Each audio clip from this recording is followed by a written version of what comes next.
Like suppose we take for example the stomach. First you have to decide out of the two ends which one is cardiac end, which one is pyloric end. Thicker end will be pyloric end, thinner end will be cardiac end. Then you can easily see which one is lesser curvature, which one is greater curvature. Okay. So what you need to do, obviously keep the cardiac end above, pyloric end below, and the lesser curvature should be facing towards your own right side, because lesser curvature gives attached to lesser momentum. At one end it is attached to stomach, at the other end liver. Liver is the right side, so this lesser curvature should face towards the right side. This is the actual anatomic position, not like this. This is wrong because here the lesser curvature facing towards your own left. So this is the position. Then the first thing that can be asked here is what are the parts? See, there are two orifices, cardiac, pyloric. There are two curvatures, lesser curvature, greater curvature. There are two surfaces, anterior superior, posterior inferior. You can also tell anterior posterior, that won't be wrong. Then what are the three parts? Fundus, this is the cardiac notch. Above that, fundus, then body, then pyloric part. And pyloric part has got further three parts: pyloric antrum, pyloric canal, pyloric orifice. This is all that needs to be demonstrated. Then comes the theory. So what are the common spotting questions? First thing, when they put the stomach, they can ask what is the capacity. For the viscera, always remember the dimension. And for stomach, it is capacity 1 to 1.5 liters in adults. Then next question can be what are the parts? Very easy. Fundus, body, pylorus, and if you have got time, write that the pyloric part has got three subparts. Okay, pyloric antrum, pyloric canal, pyloric orifice. Then the next question can be spotting question. Name 2 to 4 arteries of the stomach. That is along lesser curvature, left and right gastric artery, along greater curvature, left and right gastrocolic arteries. Or they can write what are the arteries along lesser curvature, or what are the arteries along greater curvature.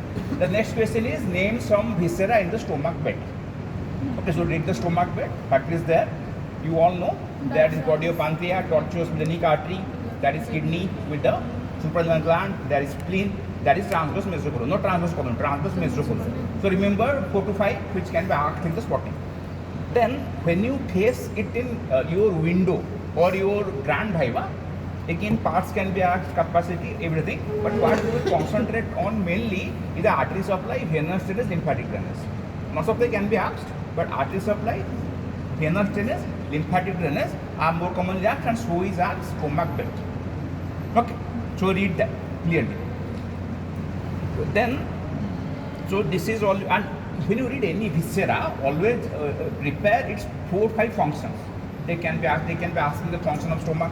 So partial digestion of proteins, it serves as a temporary storage of food, it secretes hydrochloric acid, it secretes your intrinsic factor. You know what is the function. Okay, read 4 5. Read the source of development and anomaly. These two things you prepare when you are preparing for the viva, or that is the window or the grand viva. Okay. For stomach, development is simply forward, and in the anomaly they can ask about congenital hypertrophic pyloric stenosis. Okay, like that. So read the anomalies and read the source of development. So as you have seen, what you need to do with the stomach, put it in another position, tell the parts. Rest is theory. There is nothing much to demonstrate here. Okay. Then coming to the spleen. Spleen, there is a bit of a demonstration, but see one thing. In spleen, you always know the upper border should have the notches.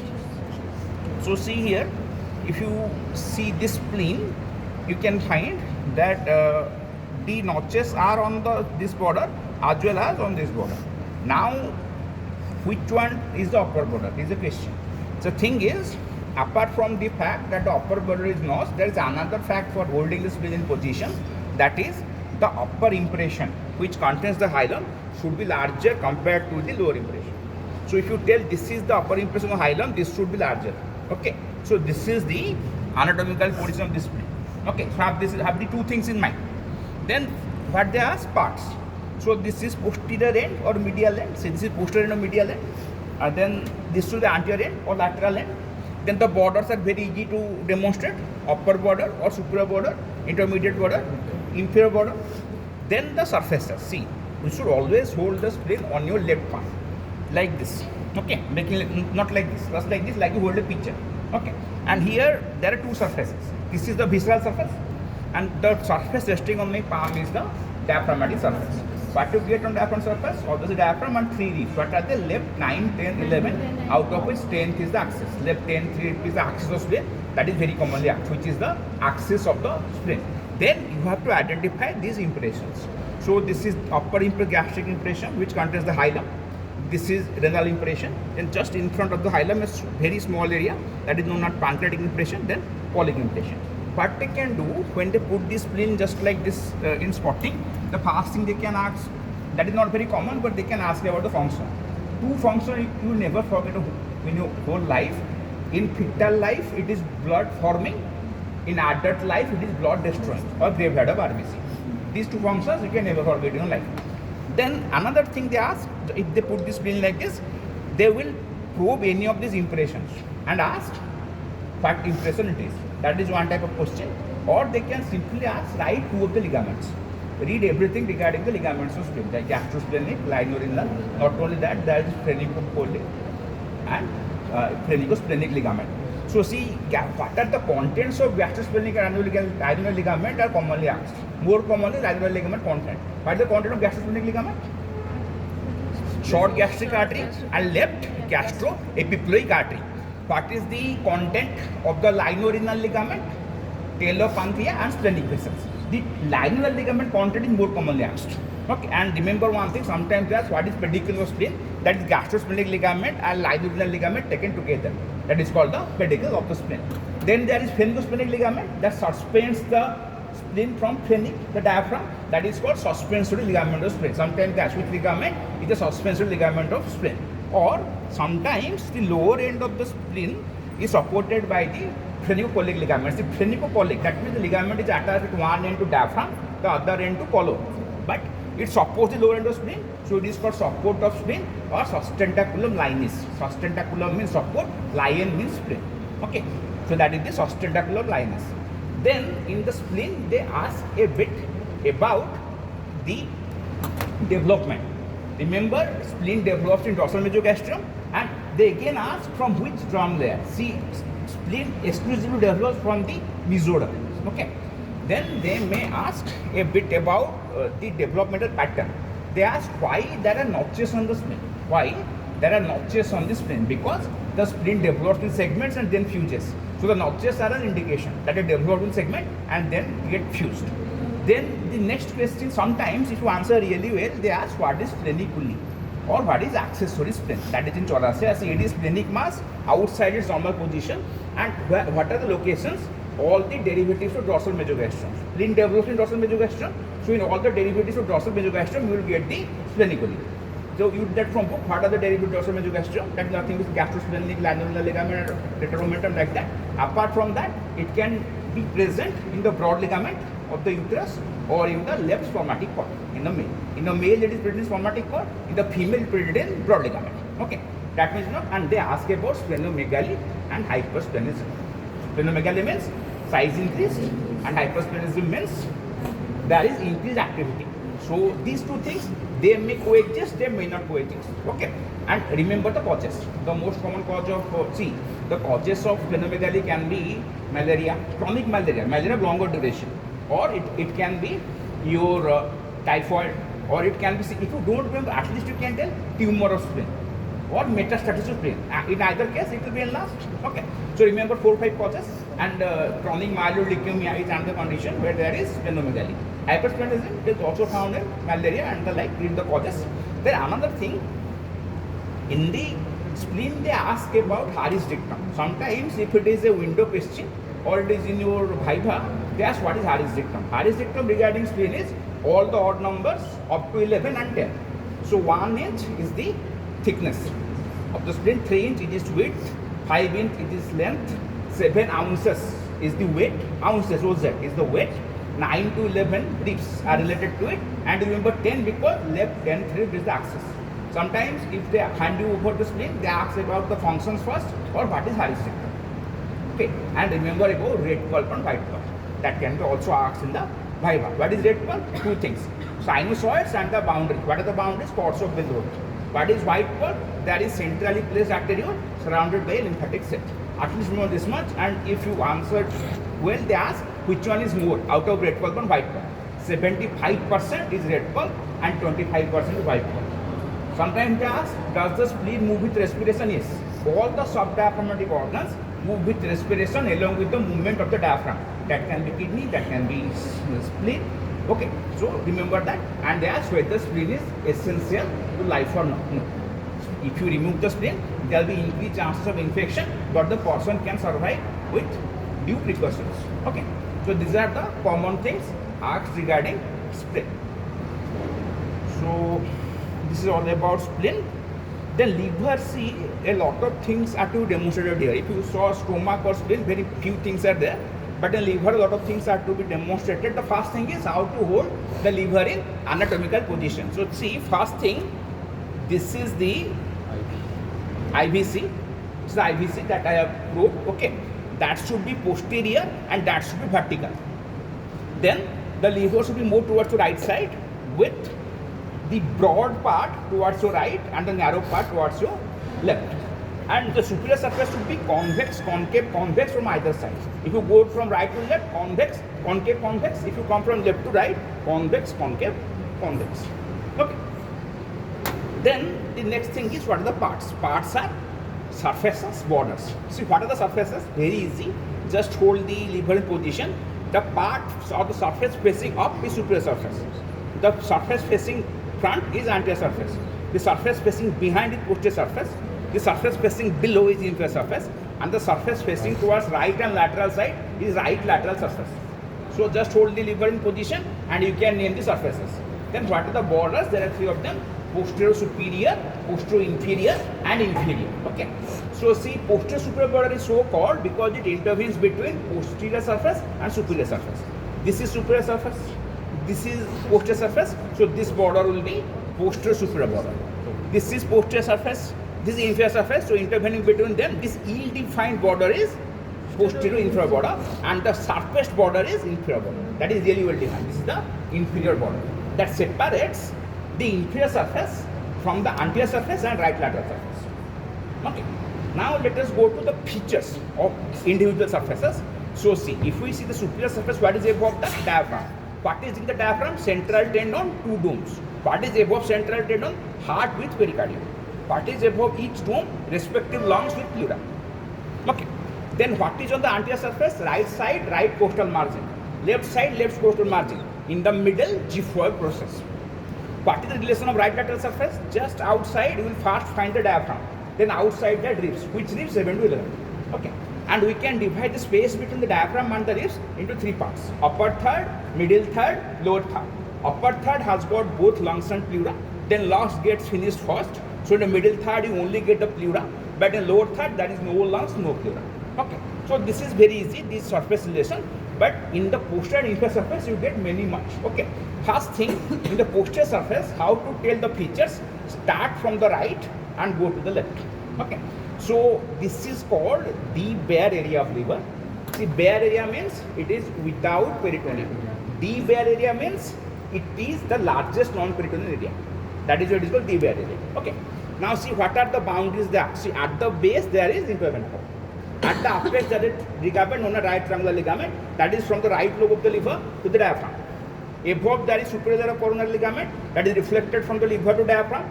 Below there is inferior coronary ligament that is reflected from the liver to the right kidney. That is the boundary of the bare area. Then to its left you get the groove for inferior vena cava, in which inferior vena cava is present, and then you get the caudate lobe. Then you get a fissure which contains a ligament that is called ligamentum venosum. They invariably ask it is remnant of which structure. Answer is ductus venosus. Okay.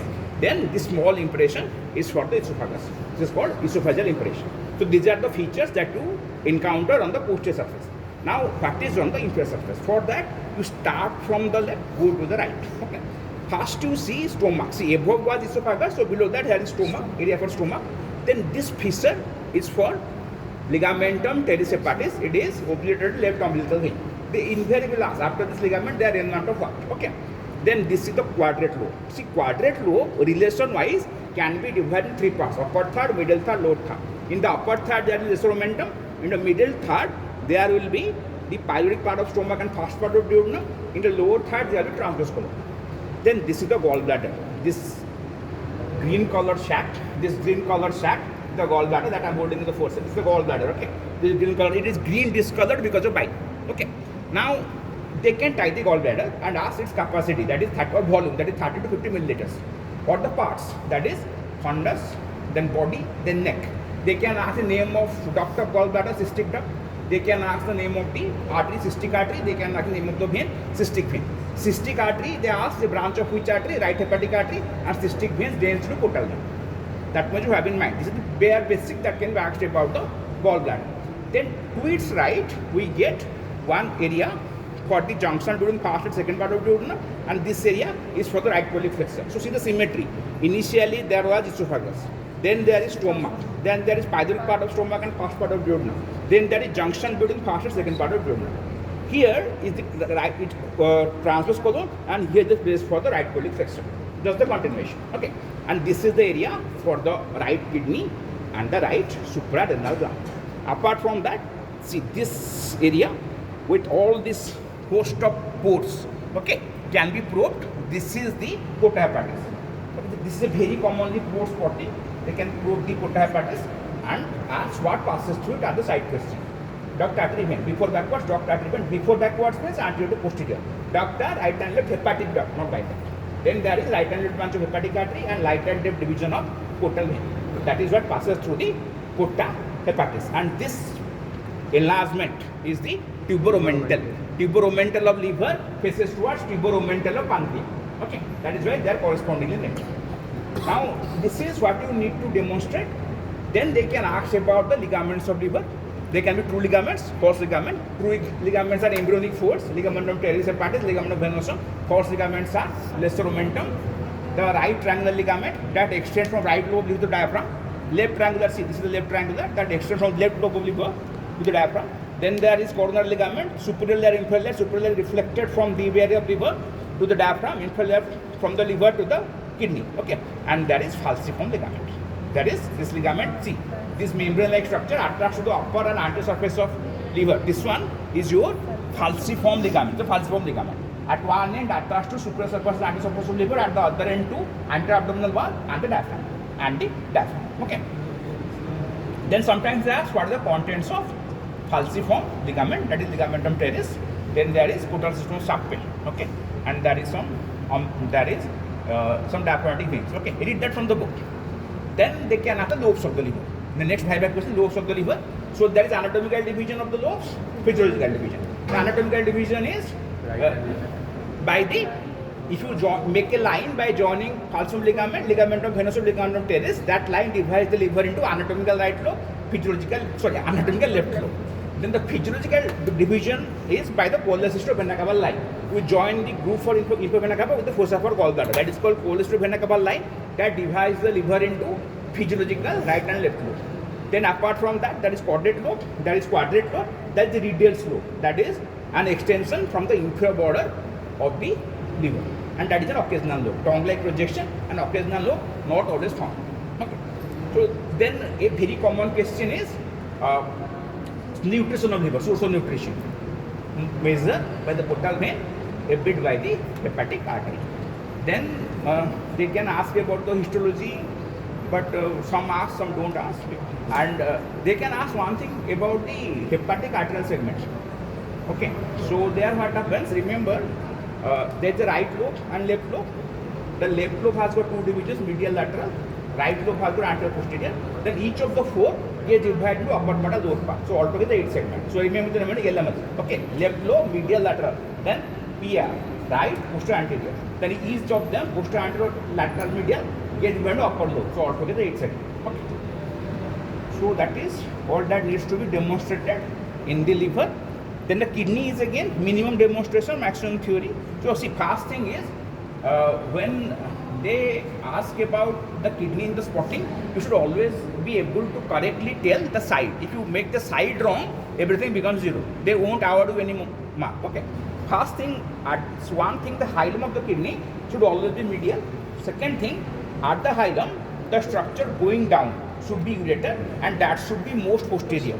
See, here you can find this bunch is the vein and artery taken together, and behind you can find the ureter that should go down, or is it difficult to tell. Okay, and here if I make it the right kidney, see the ureter is the posterior structure at the hilum. Here the vessels are in front and the ureter is behind. I am telling this right kidney. Suppose I make this left kidney. I force it on left side. So what is happening? The hilum is medial again, but at the hilum, see, the ureter, it is becoming anterior. So this is the wrong side. This is the right side kidney I am holding. What are the parts? Upper end or upper pole, lower end or lower pole, lateral border, medial border with the hilum. When they put the kidney in spotting, a very common question is what passes through the hilum.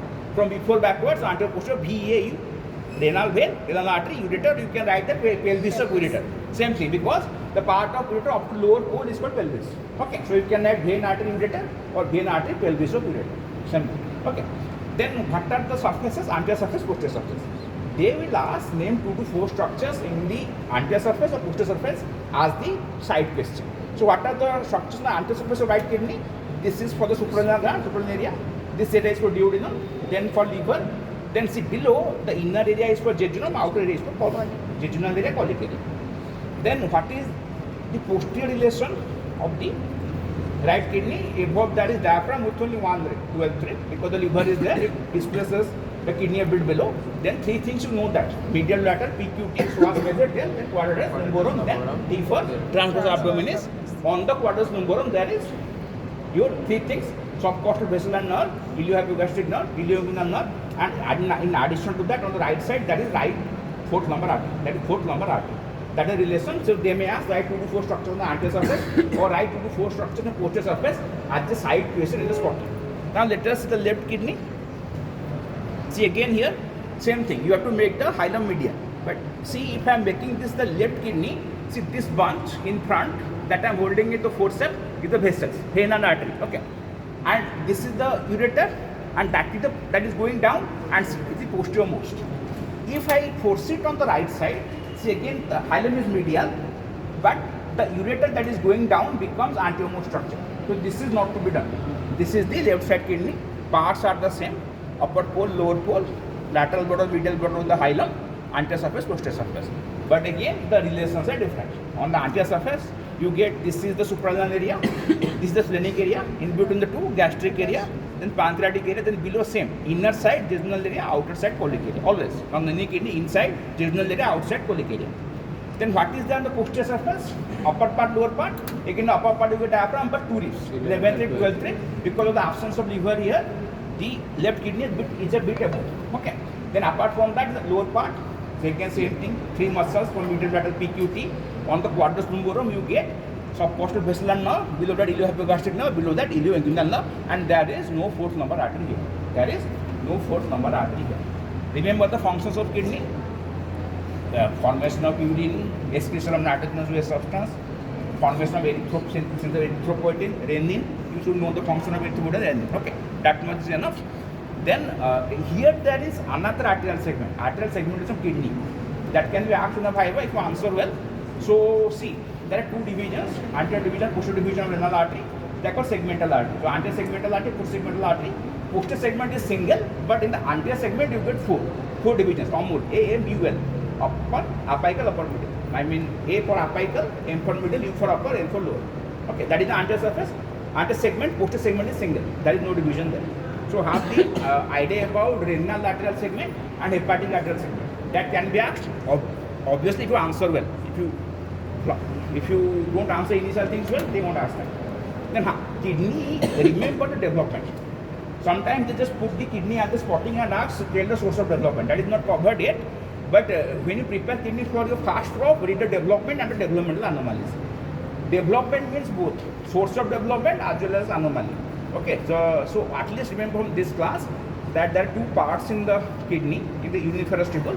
One is called secreting part, one is called collecting part. The secreting part develops from metanephric blastema, the collecting part develops from ureteric bud. You can remember that if you try.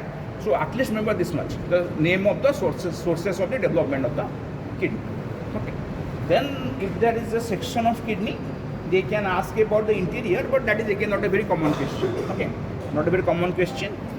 So at least you can identify pyramids here. Okay. See, as I told you, apart from the demonstration, you have to read the theory. They can ask that. Okay. So let's now go to the lower. Right kidney का relation बताइए. Anterior surface or posterior surface? This is the suprarenal area. This is duodenal area. This is hepatic area. Inside jejunal area, outside colic area. ठीक. हाँ sir. See. Take this kidney. You get this kidney. Then you find one thing, hilum, that's medial, and at the hilum.